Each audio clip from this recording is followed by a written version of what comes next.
Hola, feliz sábado. ¿Cómo están todos? Eh, Pasó algo curioso. Hoy no me tocaba a mí. Hoy le tocaba a mi hermana. Pero mi hermana es como Houdini, entonces se hizo como que volvió a ver para otro lado. Sí, sí, sí, sí, sí. Ya llegaba la hora. Fue como, sí, sí, sí. Y aquí estoy. Entonces, vamos a hablar un poco de lo que veníamos tocando en clases anteriores, como un pequeño repaso para continuar. Recuerde que lo que estamos haciendo aquí es, pues, teóricamente estudiar Daniel y Apocalipsis, pero en base a ese letrero que tenemos allá de 1844, con el que los pioneros adventistas empezaron a explicar todo esto de la profecía y demás. Las bestias, los dragones de Apocalipsis, todo ese montón de cosas en 1844 lo explicaban con ese panfleto y la idea es poder nosotros también hacerlo. Pero entre parte y parte caímos a eso, que fue la alimentación. Y yo ya les toqué el estómago lo suficiente y ya no lo voy a hacer más. Repito que todas esas eran recomendaciones que le van a servir un montón en su diario vivir. Si usted quiere ser más inteligente, estar más sano, más despierto, pues coma más sano, así de simple. No hay de otra. Pero tampoco es que uno se va a perder por lo que come. No existe salvación por comida ni tampoco perdición por comida. Te puede influir. Si ustedes me dicen que todo lo que yo me meto en la boca no me influye en mi salvación, vaya, pregúntenle a todos los drogadictos. Pero ya no les voy a tocar más la comida. Recuerden que estábamos hablando de la comida no por hablar de la comida. Estábamos hablando de la comida por hablar, siempre se me pega esto, por hablar de esa señora. Habíamos tocado a la hermana G. de White, que la iglesia adventista del séptimo día explica que ella fue una profeta. Así, simple, ya. ¿Por qué lo digo tan abierto? Porque ya hemos hecho como 7 clases acerca de las profecías que ella dijo y se cumplieron y estaban bien bárbaras, o sea, desde edificios que se prenden en llamas hasta directamente a personas, mira, usted tiene esto, esto y esto y esto y nunca en la vida la había visto. Entonces está bien loco eso, la verdad. Además de todo el montón de ataque y hate, odio que le echan a esta señora, todo el montón de libros que se han escrito que empezaron con uno que se llamó La Mentira White y demostramos, por lo menos en los más importantes, que pues era bastante falso, o sea, sencillamente era gente que le tiraba hate sin nunca haber leído nada acerca de ella. Entonces, yo mi recomendación sobre ella no es que me crean a mí, no se trata de eso, porque si se para aquí una persona súper increíblemente importante y erudita y les dice que la Tierra es plana, ustedes no le van a creer. Mi recomendación es que ustedes vayan y lean lo que ella escribió y valoren si lo que ella dice es cierto o no en base a la Biblia. Pero tampoco es que estábamos hablando de ella. Estábamos hablando de ella por culpa de Apocalipsis 12:17. En Apocalipsis 12:17, que lo habíamos estudiado y hacía referencia al pueblo del final de los tiempos, decía ciertas características sobre este pueblo. Y este pueblo decía, entonces el dragón se llenó de ira contra la mujer y se fue a hacer guerra contra el resto de la descendencia de ella, los que guardan los mandamientos de Dios y tienen el testimonio de Jesucristo. Eso significa que el pueblo del fin tenía que tener 3 características. La primera característica es que era descendiente de la iglesia original. O sea, que si de Jesús y la primera iglesia que él fundó, los apóstoles, seguimos en línea directa, tenemos que llegar hasta ese pueblo. No se valen cortos, no se valen lates, no se vale nada de eso. No, tiene que ser una línea consecutiva. La iglesia adventista tiene esa línea consecutiva. Si ustedes agarran a los apóstoles, luego pasan por la iglesia católica, luego pasan por los reformistas, Lutero y demás, y luego siguen hasta las personas que vinieron hasta Estados Unidos y fundaron con los peregrinos toda esta fe, y luego los metodistas, y luego llegamos, bueno, los bautistas y demás, y luego llegamos a los adventistas del séptimo día. Es toda esa línea. ¿Por qué es importante eso? Porque la segunda característica dice que guardan los mandamientos de Dios. Los judíos mesiánicos creen en Jesús y guardan los mandamientos, pero no pueden ser el pueblo del fin porque no tienen esa línea de seguimiento desde la iglesia fundada por Jesús. ¿Sí me entienden?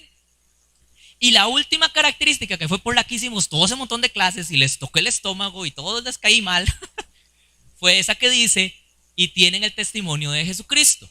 ¿Qué es el testimonio de Jesucristo?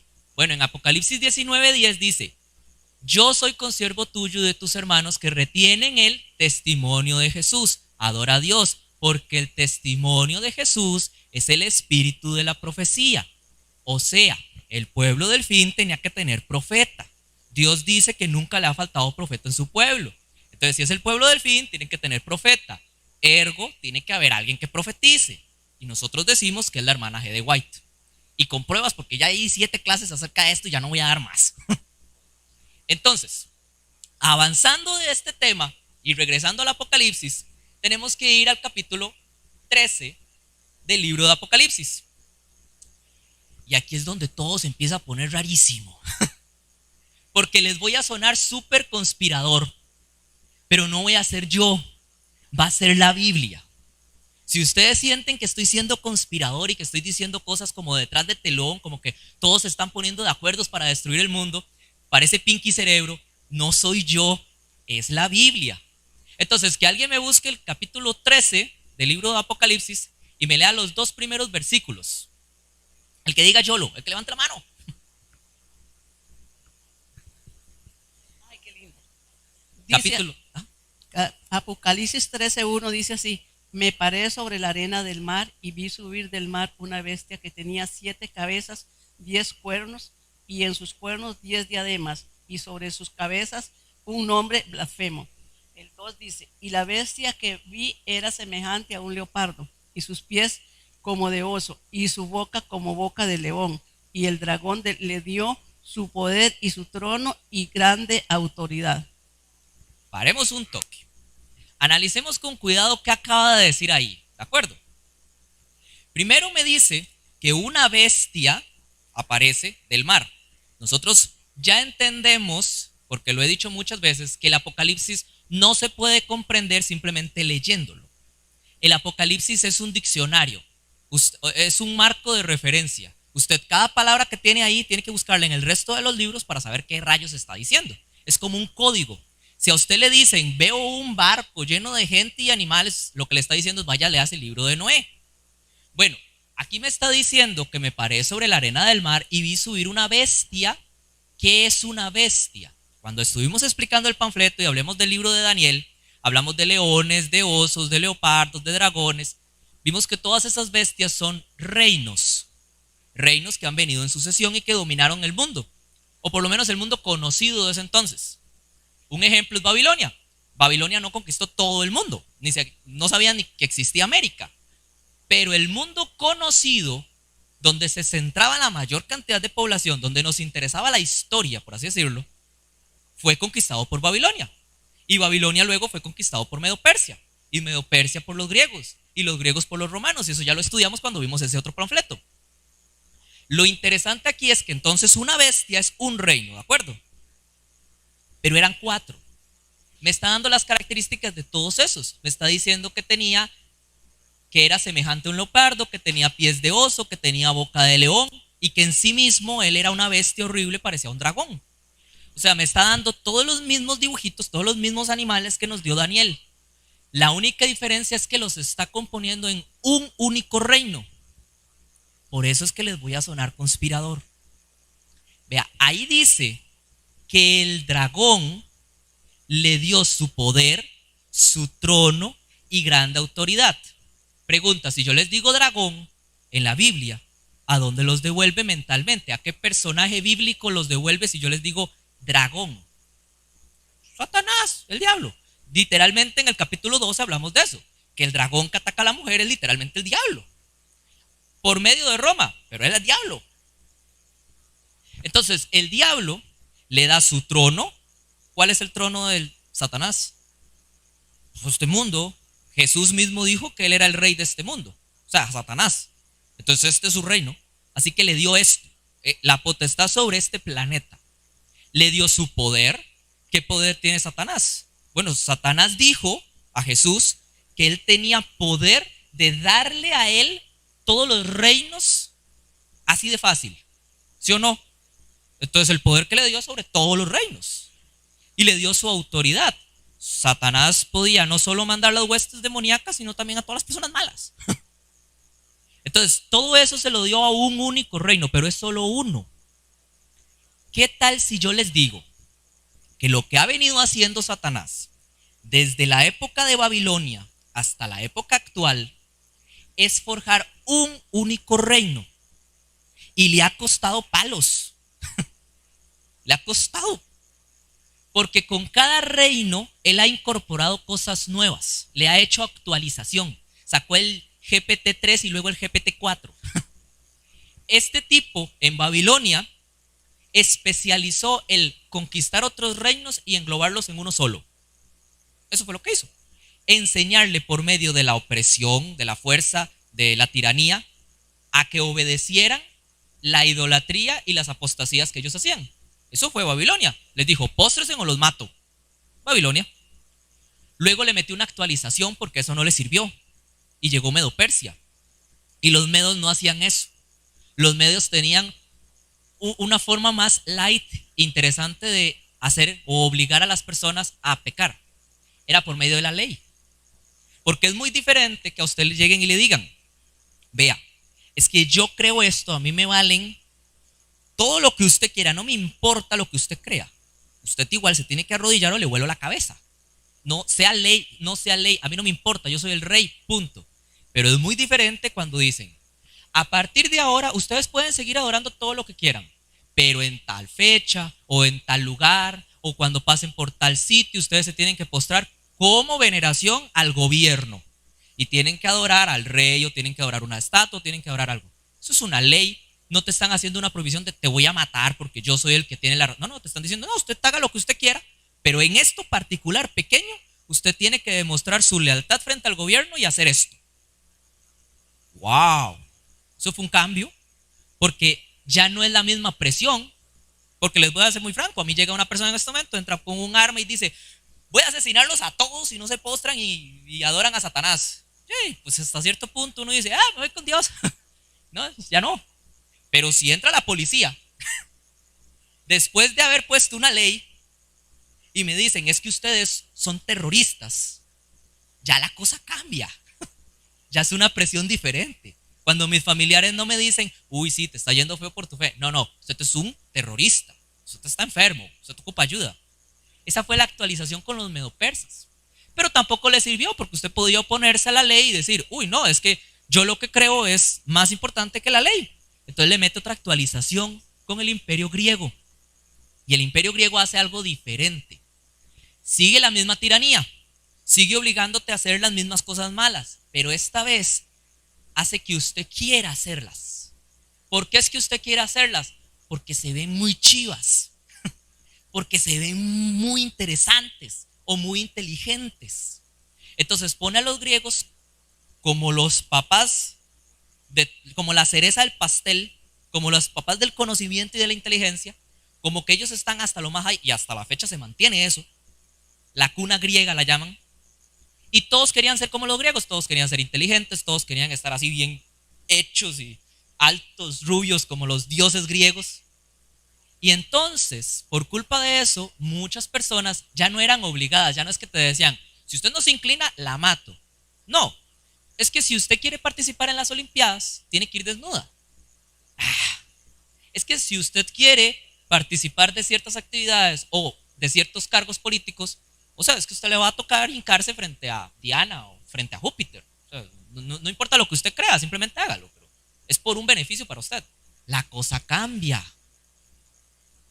¿Por qué? Porque ahora usted es el que quiere obtener ese beneficio y la ley te está padrinando en ese beneficio y la presión social e incluso personas por medio de ira y de violencia también. Entonces todo eso junto termina haciendo que las personas quieran pecar o ir hacia la idolatría. Entonces notan cómo es que el gobierno, o sea, piénsenlo como que Satanás es el rey y que cada vez que cambiaban de gobierno aquí en el mundo, no importaba, lo que estaba haciendo era una actualización, le estaba metiendo cosas nuevas al software. Y entonces llega Roma y ya Roma sí cambia la cosa, porque Roma incorpora todo, lo engloba en uno solo y con extrema violencia. No era, es que te voy a cortar tu linda cabecita si no te inclinas frente a esta estatuita.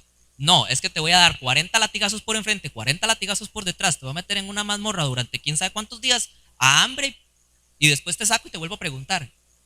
Y a ver qué contesta. Era una extrema violencia, era atroz la violencia. Para que ustedes me entiendan qué punto de violencia tenía Roma, todos imaginamos a Jesús como la pasión de Cristo. y nos imaginamos a Jesús llegando y le dan los latigazos en la espalda y él sufriendo, carga la cruz, lo crucifican, ya, y murió. No, Jesús pasó por 7 juicios. En cada uno de esos juicios le podían por ley pegar 20 latigazos por el frente y 20 latigazos por detrás. O sea, si Jesús no se moría en la cruz, iba a morir desangrado. Era una violencia extrema. Y eso es ese único reino que ha ido evolucionando y hasta la fecha sigue aquí. Porque ahí no me dice en ningún lado que desapareció. Y es porque durante el Imperio Romano recibió la última mejor actualización de todas. Durante la Edad Media recibió la actualización que lo cambió todo.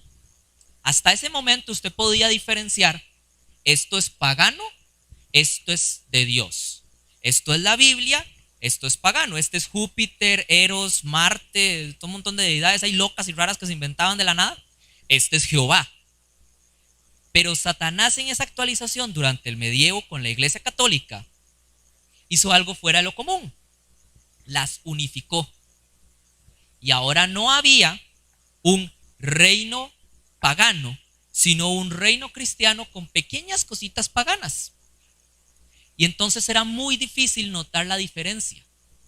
Era muy difícil cuando usted decía: no, es que existe Padre, Madre, Padre, Hijo y Espíritu Santo. Sí, ¿y la Madre? Uy, no sé. A esa hay que venerarla, no sé. ¿Qué dice la Biblia? No sé, porque no hay por ningún lado. Desaparecieron todas las Biblias y lo que ellos decían era lo que era cierto. Entonces usted creía que estaba adorando a Dios. Fue la máxima actualización. Pero entonces viene la siguiente parte. Quiero que por favor alguien me busque Apocalipsis 13, versículo 3. El que diga yo, el que levante la mano primero y diga: sí, aquí estoy. Okay. 13:3. Ajá, 13:3. Ok, dice así. Una de sus cabezas parecía herida de muerte, pero su herida mortal fue sanada, y toda la tierra se maravilló y siguió a la bestia. A ver, había dicho de arriba que ella tenía 7 cabezas, ¿de acuerdo? Yo hoy no les voy a explicar qué son esas 7 cabezas, se las voy a explicar en la próxima clase. Pero de momento, una de esas cabezas, que por tanto es un reino, recibe una herida mortal. Pero lo interesante es que ella dice que se sanó y que la tierra se maravilló en pos de la bestia, pero no porque se le sanó la herida. La gente siempre cree que se maravilla porque se le cura la herida a la bestia. No. La Biblia lo que está diciendo es que ella estaba como herida de muerte, o sea, aparentaba que estaba herida, como que le habían hecho un daño y ya estaba acabada y no tenía nada que hacer, pero después se recupera y el mundo va detrás de ella, no porque se cura, sino porque el dragón influencia al mundo y le da su autoridad para que la sigan. ¿A dónde voy con esto? Les dije que era una secuencia, ¿verdad? Un único reino que estaba en formación: Babilonia, Medo-Persia, los griegos, los romanos. Y en Roma nos vamos a la Edad Media con la Iglesia Católica. Y yo eso ya lo expliqué hasta la saciedad y les puse imágenes, les puse de todo de lo pagano y mezclado con el cristianismo que tiene la Iglesia Católica. Ya eso lo explicamos hasta la saciedad. Pero en algún punto de la historia este último reino recibe algo así como una herida. El problema es que no es como tal que recibe una herida de muerte, sino que se ve como una herida de muerte. Se recupera. ¿Cuándo fue que sucede esta herida de muerte? La gente siempre dice, y es cierto, sí sucede en esa fecha, 1798, pero no es como tal producto de que Francia viniera y atacara a la Iglesia Católica, como ya lo explicamos cuando hablamos del dragón.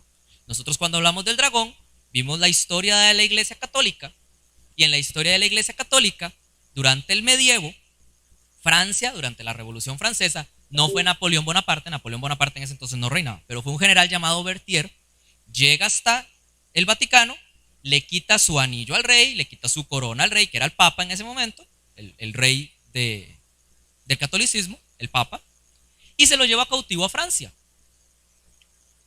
Ahora, Esto les va a sonar a conspiración, pero no estoy siendo conspirador. ¿Qué tal si yo les digo, en estos últimos 7 minutos que les estoy contando, que todo esto fue un plan? Cuando la Iglesia Católica nace, todo mundo se hincaba frente a ellos por culpa de la ignorancia. Todos lo seguían. Pero aparece un señor llamado Martín Lutero, entre otros, Wycliffe, Calvino, Tyndall, etc. Un montón de personas que tradujeron la Biblia y llegaron a decir, mira, es que lo que usted está enseñando no es muy bíblico. Y se crea algo llamado la Reforma Protestante. Protestante porque protestaban contra las indulgencias y otras cosas católicas.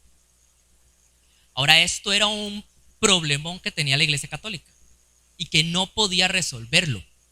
No había forma de resolverlo. Las personas cada vez se estaban convirtiendo, los reinos cada vez se estaban convirtiendo más a estos protestantes. ¿Por qué? Porque era lógico. Porque antes era una tiranía autoritaria de parte de la Iglesia Católica que te decía que era bueno y que era malo y usted tenía que obedecer. Del otro lado tenías a personas que te decían, usted esfuércese por usted mismo, busque el bien, aquí está la Biblia, léala. O sea, usted que elige. Entonces cada vez había más y más y más y más reformistas y la Iglesia Católica tenía que ponerle un freno, pero no había cómo. Entonces a ellos se les ocurre un plan. Y yo les estoy diciendo esto por una muy sencilla razón. La última bestia de Daniel, ¿recuerdan que era un dragón? Sí. Dígame, ¿hay otra bestia en medio de eso? ¿Entre el dragón y el fin de los tiempos cuando viene Jesús? No. El dragón es desde que empieza hasta que termina y termina con la venida de Jesús. Significa que por tanto el dragón, que se le dio autoridad por parte de Satanás, ha reinado y va a reinar desde el Imperio Romano, cuando se fundó, cuando conquistó a los griegos, hasta el final de los tiempos. No hay pausas. Ahí no dice que haya una pausa. Él es el que, si hay una pausa, tendría que aparecer ahí otra bestia, no sé, un corderito, cualquier otra cosa en medio, que dijera, uy, ahora yo voy a reinar durante este pequeño tiempo y luego vuelve el dragón. Pero no hay. El dragón, que es el Imperio Romano, que es la Iglesia Católica, ha reinado y va a reinar hasta que venga Jesús, así de simple. Entonces significa que hoy está reinando. Cuando le hicieron la herida estaba reinando. Siempre ha estado reinando.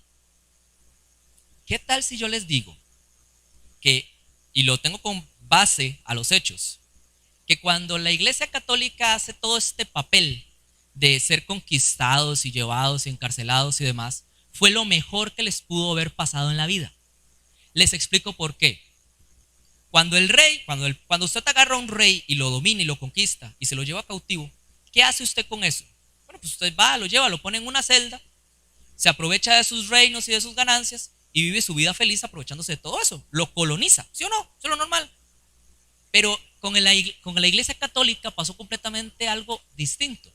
Llega Berthier y Francia, conquistan a la Iglesia Católica, se llevan al Papa, lo ponen en una mansión llena de oro por todos lados, con todos los sirvientes que él quiera, con un pasillo por debajo, que es histórico y lo pueden buscar, un pasillo por debajo que podía salir cuando él quisiera y comunicarse con quien él quisiera, con todas las libertades que él quisiera en Francia. Y además no es que censuran al imperio del Vaticano, lo que hacen es que le quitan los reinos y ahora todos los sacerdotes católicos se tienen que esparcir por todos lados en el mundo a servir de maestros, tutores, hacer universidades y todas las de más alto prestigio. En aquel entonces los jesuitas y los dominicanos y demás cleros católicos eran los que enseñaban a los reyes, aunque ya habían sido dominados por Francia y ya se supone que no eran un reino, ya estaban deshechos, ya no importaba nada, pero eran los que les daban clases y les enseñaban qué hacer a los reyes, a los príncipes, a los monarcas, a los eruditos y a los más grandes. Todo el conocimiento en algún punto de la actualidad tiene alguna ligadura con la Iglesia Católica. ¿Quién fue el que descubrió la expansión del universo? Que de ahí derivó la teoría del Big Bang. Un sacerdote católico.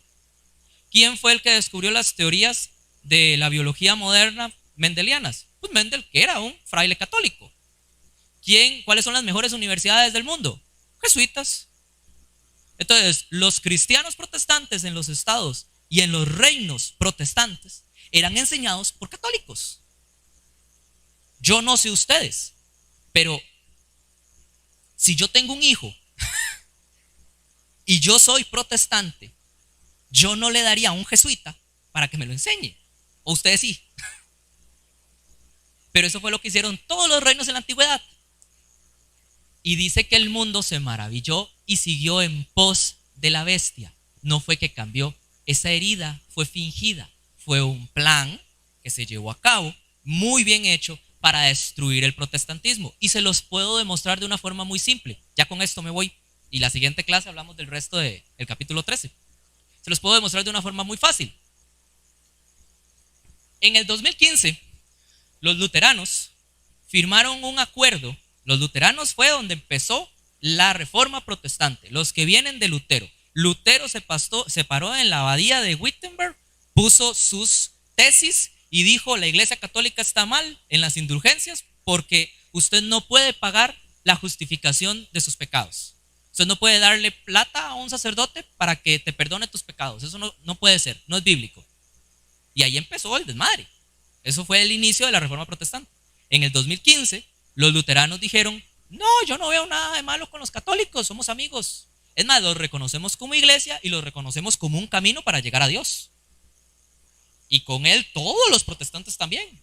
Ya no hay protestantismo, no existe el protestantismo. Los únicos que protestan somos nosotros. y no todo el tiempo, porque si vamos a Brasil y yo digo este mismo mensaje, me meten a la cárcel, porque es un mensaje de odio contra la iglesia católica. Entonces, ¿ustedes creen que un cambio de paradigma, de perspectiva tan grande como ese, de pasar de 0 a 100, o sea, de pasar de ser enemigo acérrimo de las doctrinas católicas a ser el mejor amigo del Papa, pasa de la noche a la mañana? Fue un proceso de enseñanza y tampoco pasa por casualidad. No es como que la iglesia católica se quedó sentada, cruzada de piernas y dijo: Satanás, hágale. Fue un proceso, y un proceso que ellos llevaron a cabo. Ahora, es en base a lo que dice la Biblia, y ahí se los dejo porque se me acabó el tiempo. Las próximas van a estar más interesantes y les voy a explicar más acerca de esto, porque esto fue como una presentación inicial de esto. Es muy denso, pero es muy interesante y vemos como detrás del telón las cosas que están pasando. Porque normalmente tenemos la perspectiva o el paradigma de que los reinos y demás se mueven por emociones, por sensaciones, por beneficios económicos, pero no, es un único reino que está siendo formado desde hace milenios. Entonces, Diosito me los bendiga y tengan un lindo sábado.